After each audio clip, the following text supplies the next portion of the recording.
It is Monday on Daily Delivery. I'm Michael Rand. Patrick Reusse here with me as well. A lot to get to today, Patrick, because we both just spent most of this past weekend covering the women's basketball Final Four in Minneapolis, in addition to several of our colleagues. We're going to talk about that in a minute. We got men's basketball tournament to get to, that championship game tonight between North Carolina and Kansas, and how we got there was pretty dramatic. I want to talk to you a little bit about the Twins too, because they start this week, although which day exactly is to be announced given the weather coming our way the rest of this week. But Patrick, that women's tournament was South Carolina wins the championship. They dominate more or less UConn in that title game. UConn kept it close, in stretches, but South Carolina just so good on defense. Aaliyah Boston, no answer for what she can do inside. What was your impression of that team and that whole tournament from being there? The South Carolina is a different breed of women's basketball team. Now, I'm not the leading expert on women's basketball, but these are athletes that this point guard from Fort Myers was just fantastic. Henderson yesterday, Destiny Henderson, yeah, and I mean, Boston is. If the officials are going to let her play like that, you got no chance, because she is a monster. She could have played for the Gophers of women. Men. She could have been the starting power forward on that team. She had more muscles than anybody this side of Eric Curry, and she's relentless. And somebody went into the officials' room before the game and said, "Let them beat the crap out of each other." And it was a very oddly officiated game, because there were people laid on the floor getting knocked down, tipped over, and then suddenly they blow a whistle for somebody tapping someone on the back. But it was a mismatch right from the get-go. I think probably UConn missed having that other big kid, because yes, they only had two big kids, and that team. South Carolina goes to the offensive board like I've never seen before for a women's basketball team. I mean, they were not worried about UConn beating them down the court, because they just hammered the boards. Not only Boston, but two, three other players. And I just thought it was that with that point, when you see that point guard and the way she ran the thing, and as athletic as she was, and as feisty as she was, and I don't know, there's just an impression she gave, an impression that whole team gave, of just no mercy basketball against a really good team, but physically just attacked them. And at all stages, I mean, they come out to start the game, and the point guard never got more than a foot away from Paige Beckers the entire first quarter. No breathing room at all. And Paige is a great athlete, and went and got some, a great instinctive basketball player, and went and got a few openings, but all of her shots were rushed. She had to make great plays and end up getting 14 points. And it was just a mismatch. And it also didn't hurt. It also didn't help that maybe their most gifted athlete, that Fudd, was ill and didn't play much. And but it was after watching the game Saturday, my impression was that I think I said on Twitter that UConn's going to have to be 20 points better Monday to stay in the game than they were in that game. They won.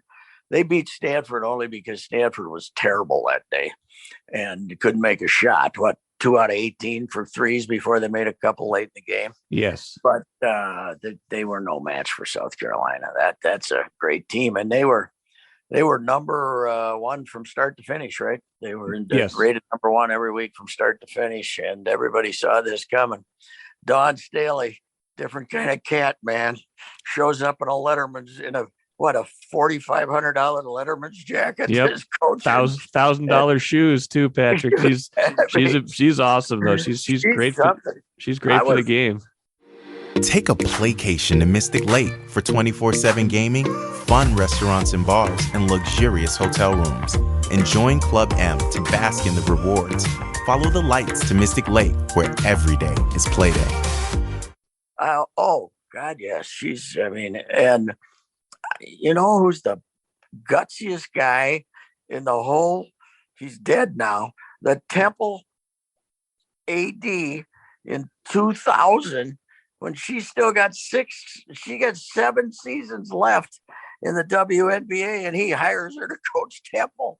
And basically, I was reading the story about him. O'Brien was his name. He got her to come over for a visit. And he basically ambushed her and said, hey, let's walk down the hall here. And he walked in, and they had a search committee, the Temple search committee there, and they begged her to take the job. And she came with no intentions of becoming a coach. But he was, what an innovative guy. We're Temple. Who are we going to go and hire that's going to turn it around? So Don Staley says, well, I got to play in the WNBA 4 months a year. And he said, that's okay. We don't care. And she, I think she went to the NCAA tournament like 4 of her 8 years there or something, or 6 of her 8 years there. But she's something. And, has already coached 2 Olympic gold medal winners, right? 2. Didn't she coach the last 2? Maybe just 1. I don't know. Yeah. But, she's I'll tell you, and now she's going to have the athletes coming for her, man. They're just going to keep coming. Although I got news for her, she's not going to find another one like Boston. No. Oh man, that's the next dynasty, right? That's got to be the next dynasty coming here. Yeah, well, Gino's going to have to. Gino gets the best players in the world, but he's going to have to. You got to look and see, man. If we can't keep them off, if we can't do something to keep them off the boards, how are we ever going to beat them? Offensive rebounding was just, how many they end up? Had to be 17, I would think. They had, at one point in the fourth quarter, early third, early fourth, I think, somewhere in there. I was sitting and looking at and tracking stats with our intern John Volk, and we were looking at it. South Carolina had more offensive rebounds. They had 20 offensive rebounds at that point. What? More offensive rebounds than UConn had total rebounds, 19. Yeah. It was unbelievable. They could not get them off the boards. And as I said, if you're going to get a game officiated that way, you have no chance. Yeah. And they decided to, somebody from the NCAA went to them and said, let them play. And they let them play. The kid with the kid Edwards, right? Is it Edwards? The kid from UConn? I think so. She had no chance. They were beating 11 big jeebers off her every time.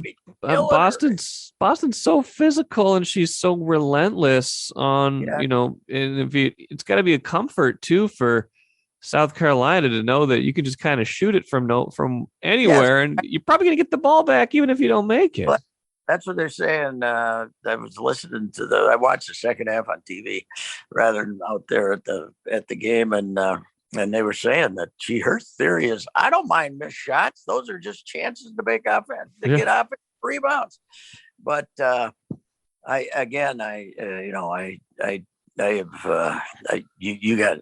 if they're gonna call a game that way, it's you got no chance against it. I wonder how did they get like 43 points against Miami or something? Didn't they beat them like 43-39?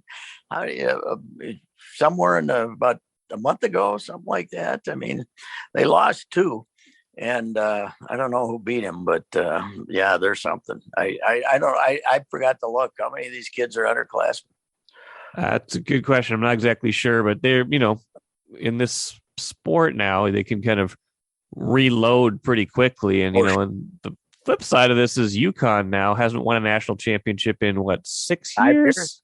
Yeah. Was it 17 or was it? I think it was 16. I thought it was 16. They last one because South Carolina won the one in 17. That was their other championship. And Gino, Gino had never lost a title game once he'd gotten there. And he was, kind of looking like maybe it's his, Minneapolis was where he won his first. Of course, we heard that a lot this weekend in 1995. And you're thinking maybe this is where the drought ends. And, again, they've been into so many Final Fours in a row. I think it's still 14 Final Fours in a row now. But to not have that next championship has got to be eating at them a little bit, especially when, you had the whole Paige Beckers storyline here.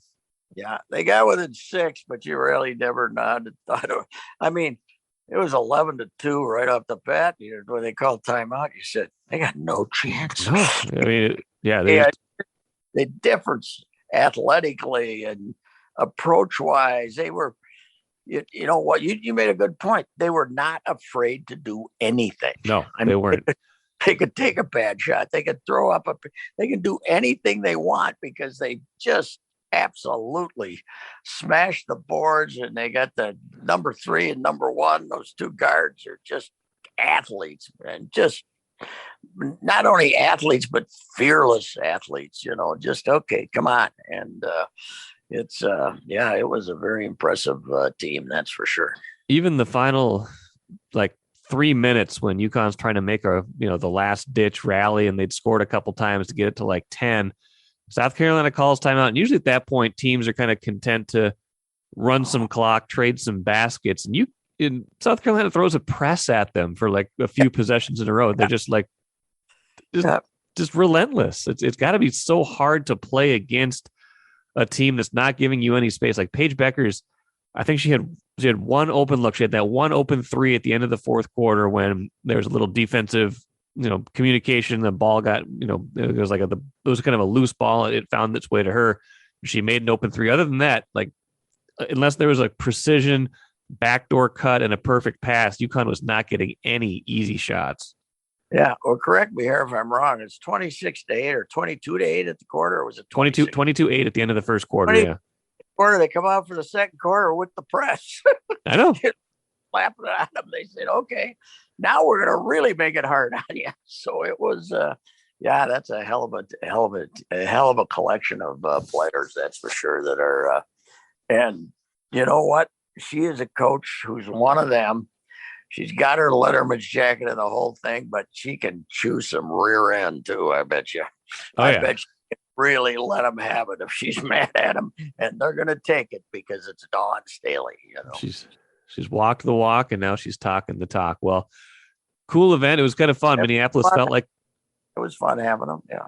Well, Minneapolis felt like it was alive in a way downtown that I hadn't felt for a little while. And we probably get that with some Wolves games and stuff like that. But just the influx of out of town people, just kind of that whole scene. I don't know. Minneapolis is one of the bigger events we've had since, in the last couple of years. And so that part of it was pretty cool to see as well. We had the men's tournament a few years ago, of course, and that was pretty cool as well. That is happening. Wish we would have had a game like the one that we had on Saturday. North Carolina beating Duke. Mike Krzyzewski's final game ends up being a Final Four loss to their biggest rival and one of the best games in a while in the tournament in the Final Four. I mean, if you're writing an ending for a villain, that was it, wasn't it? Was if you're, and he is the most interesting kind of villain, Krzyzewski, because he's either loved, the fawning after the defeat, even by Barkley, for God's sakes, was relentless and nauseating for those of us who can't stand the guy. But I was nervous through the whole tournament that we were going to have to go out with the glory and the whole thing. And then teams kept getting beat. And I thought, oh my God, when Gonzaga goes down, I said, now who's going to keep him from the Final Four?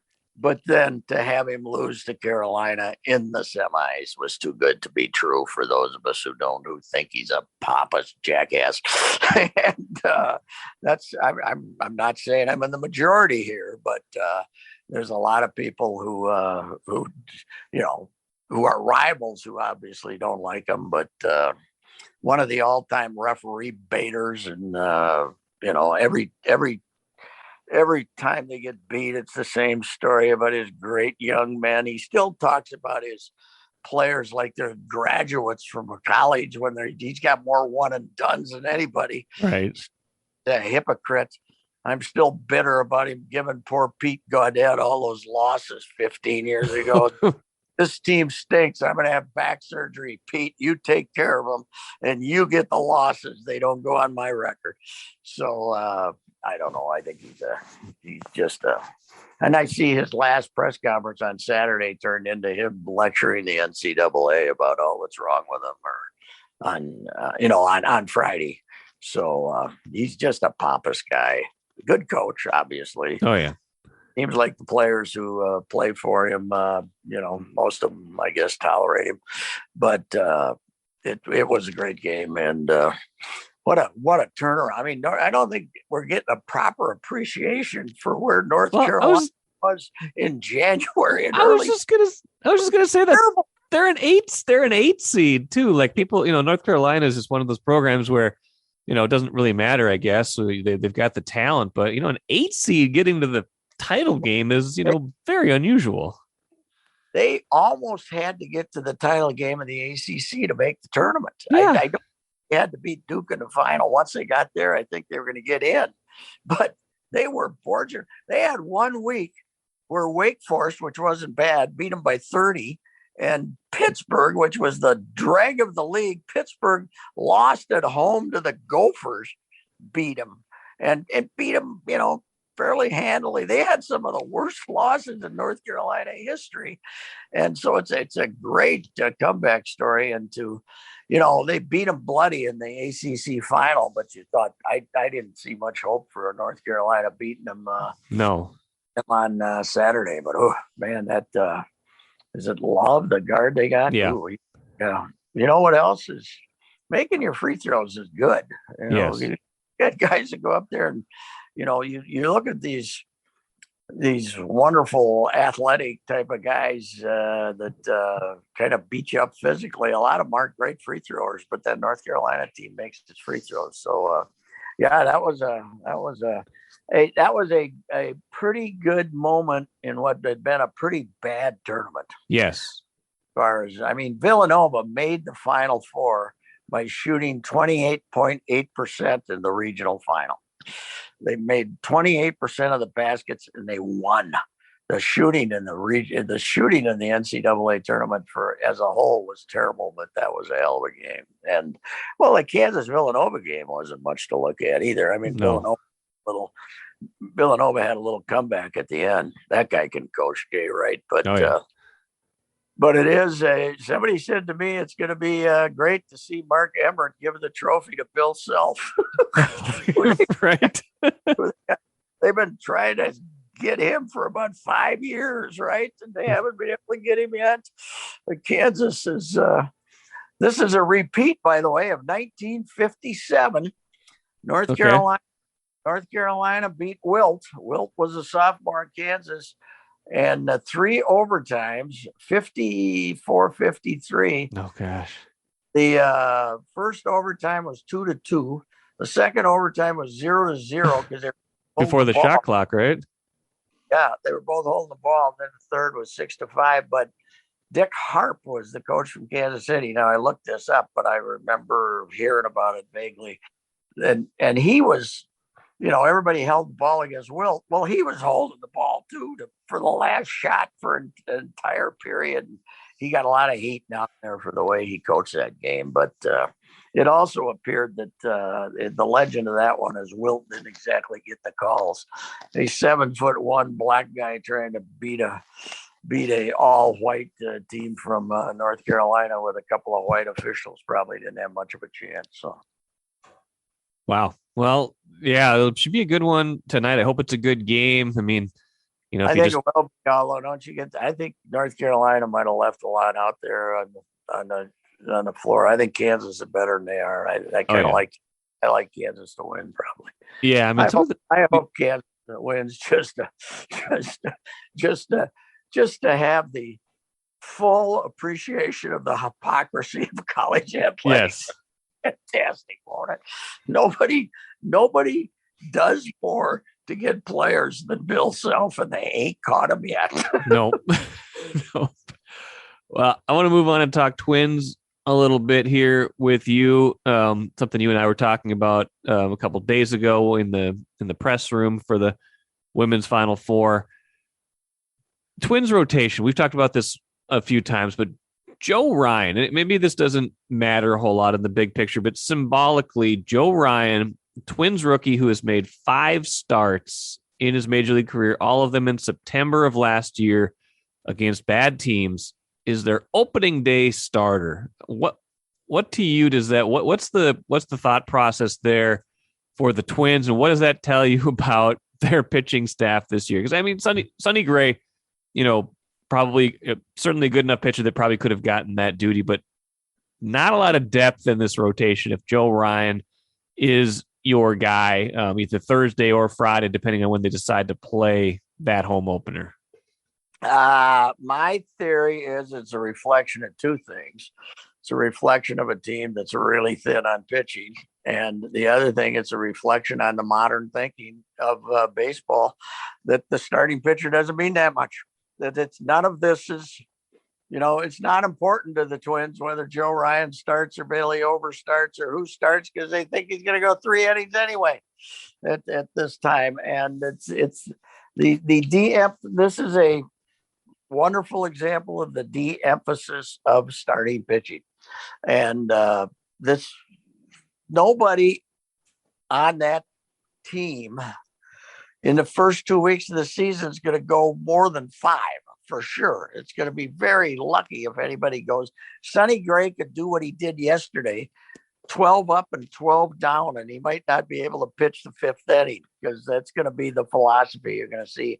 This is really an example of the de-emphasis on starting pitching. It's not some big honor, because, go out there and get them for 3 innings, Joe, and then we'll bring somebody else in. It's, I think it's as big a crisis as baseball has here is the current use of pitching, because as I've said 100 times, if I wasn't covering a game, if it wasn't on my schedule and I looked and said, oh, Johan's pitching, I went to the game, right? Yep. And now, okay, who's pitching? Sonny Gray's pitching. He's pretty good. They'll let him go 4 1/3, until somebody gets on base. And it's, but yeah, I mean, Chris Archer, who are they kidding? And he's coming back from that thoracic outlet syndrome. Nobody comes back from that. No, it's, it don't happen. You get 12 starts and the other day we were really excited about him. He really threw the ball good. He gave up 3 runs in 3 innings or something, right? 3 runs. And they're saying his velocity is okay, but generally speaking, that thing costs you velocity. Certainly as the season progresses, he'll make 12 starts for him, and then he'll be out of the picture. And then I don't know, why didn't they keep Smeltzer? I mean, he's a lefty, right? And give a guy a chance to pitch when he's pitching well. That's my theory. He's in a groove now. Let him pitch. Dylan Bundy. Put Dylan Bundy in the bullpen. He's gonna be mediocre as hell too. It's too bad, because I don't. By the way, did Kirilov hurt himself, or is he playing or not? Sounded like it was okay. No structural damage from what I read. Okay, but I like the lineup. Now that you got Correa, but again, somebody yesterday on Twitter asked me, have you made your prediction yet? You can't make a prediction. Right. Is he going to play 140 games, or is he going to play 80? How can you make a prediction? Because if Buxton plays, they might win low 80s. If Buxton doesn't play, they'll win low 70s. That's my theory. And, Buxton's an 8-9 win guy. I don't care about WAR. He makes that much of a difference with this team, and if he's going to play. But the thing about baseball, when you're in that area where the Twins are now. The Yankees and the Dodgers, especially the Dodgers now. There's 4 or 5 of them that you're not going to be good. There's 6 or 7 of them you're not going to be terrible. Everybody else, it's kind of how the season works out. The over and under last year on the Giants was 76. Right. Won 107. Yeah. And this year they're going to win.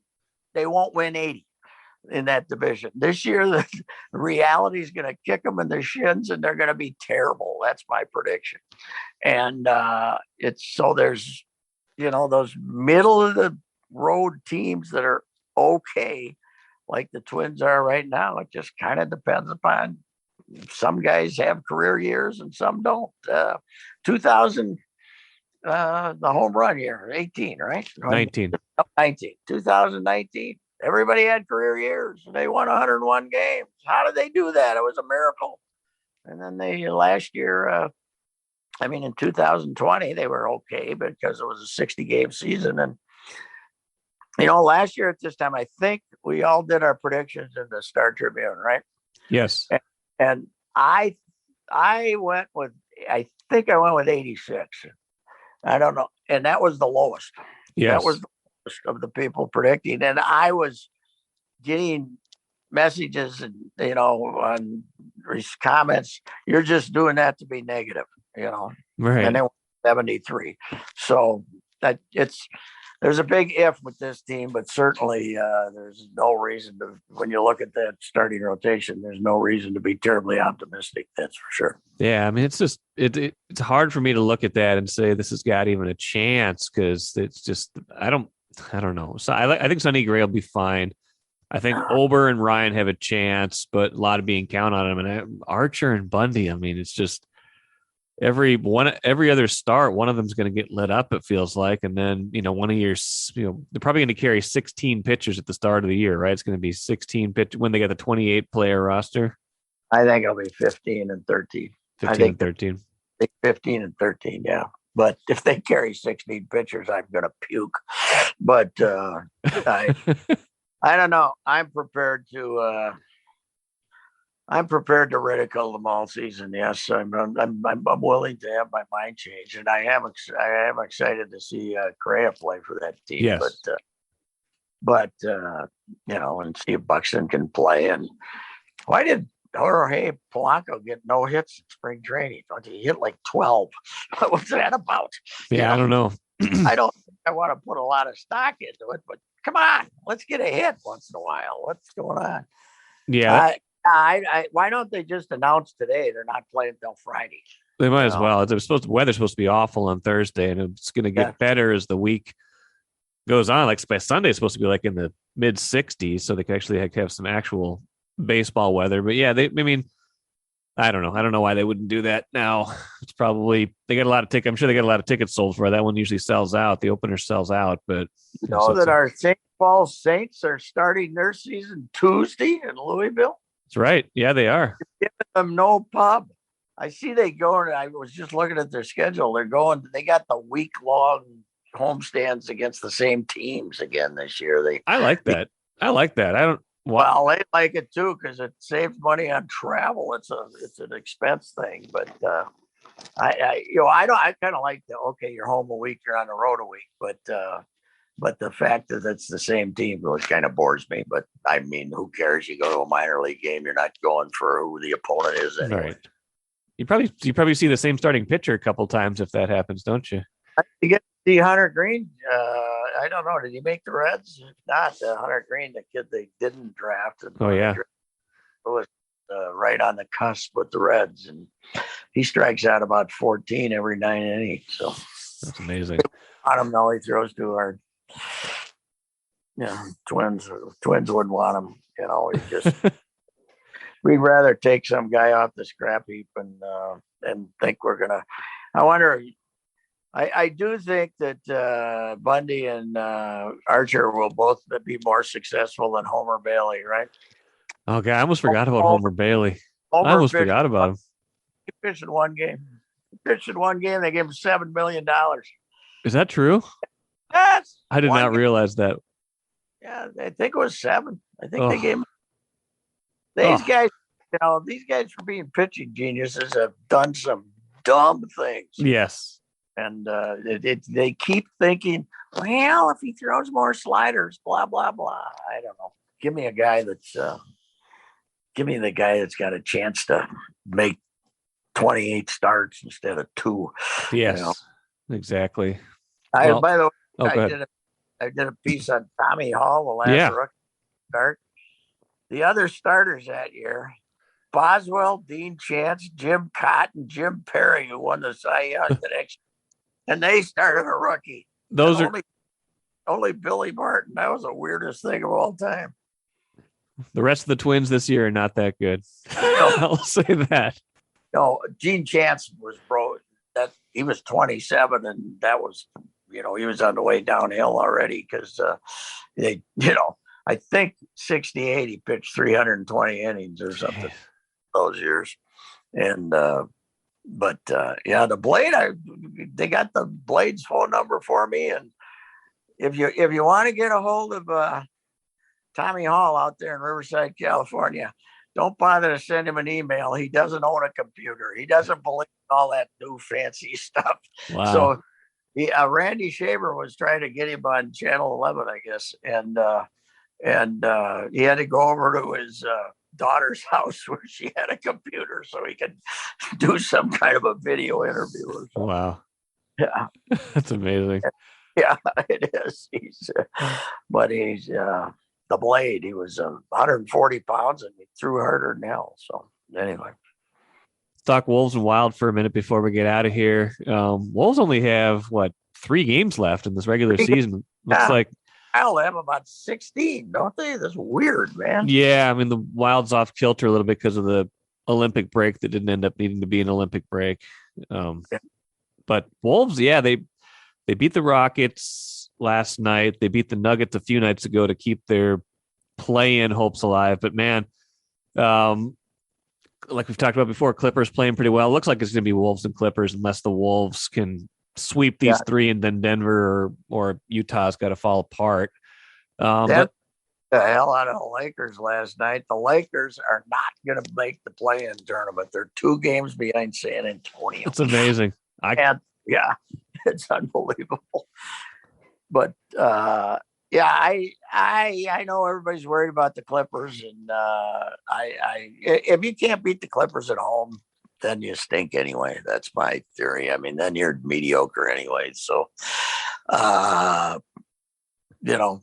think they should beat them at home and they're not going to catch Denver. So I think we might as well settle in on a Tuesday. A week from today, Tuesday or Wednesday, a week from today. Is that right? Tuesday. I think it'd be early next week would be that play-in game. Then the playoffs would start later that week. And if they lost that first one, then they'd have another chance at home against probably either the Pelicans or the Spurs as it would stand right now. Right.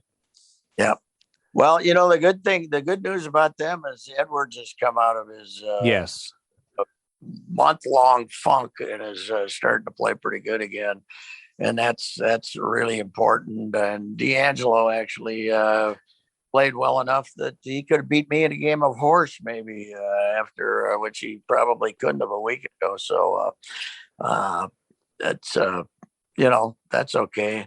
The guy who's really been worn down though is Vanderbilt, don't you think? I mean that. I was talking to Jace Frederick about it from St. Paul, and it's just he played so hard for 40 or 50 games battling big guys and just absolutely going to the boards and doing everything. And the NBA is just too much of a grind, man. You can't, when you're kind of a lean fella, you can't take that beating. And it's been tough for him for quite a while here now. Here's one of the things that was a mystery to me is Jalen Noel. He plays, right? Yeah. And he's good. And then they don't play him for a week. 2 weeks? What the hell happens? I guess it's matchups or something. Yeah, but maybe. The other night he didn't get off the bench, and I like that guy a lot. I'd figure out a way to give him 15 minutes every game. So Finch was being critical of himself after the last night's game for not playing McLaughlin more. He's a big McLaughlin fan now. So he's been playing pretty well. they got depth. They have some depth, and if they get healthy, they might get McDaniels back, huh? Yeah, sounds like it. Sounds like he's making some progress, and no need to rush him at this point. You want him for the playoffs and play in. Him defensively to chase Paul George around, so he'll be one of the guys that guard Paul George. So, yeah, well, it's it's been a better season than if we go back to the 6-game losing streak at the start of the year. When we here we go, trade Cat.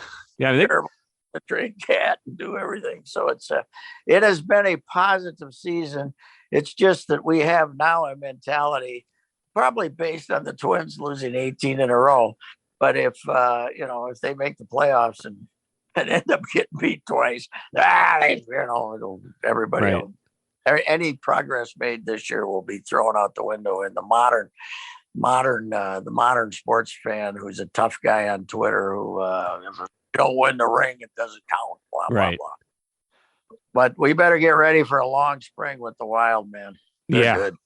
Oh, they are good. They're really good. And I was looking this up and thinking about this too. Like this would be if the Wolves make it past the play-in, this will be only the third time ever that they and the Wild were in the playoffs in the same year. Is that right? Yeah, it was the year the Wild made the playoff run. 20 years ago, the Wolves were in the playoffs that year. They got beat by the Lakers in the first round, and then the Butler year, the Wild were in it. But that's it. Those are your three. This would be your third. Yeah, Barrero and I were the columnists then in that 03, and I said, okay, you take the Wolves, I'll take the Wild. And figuring that, they get steamrolled by Colorado in 4 games. First round. Yeah. 6 weeks later, I'd written 60 columns on hockey. It was, but that was actually kind of fun. But I mean, the moves that Garrett made obviously, Flower bailed them out. Carolina.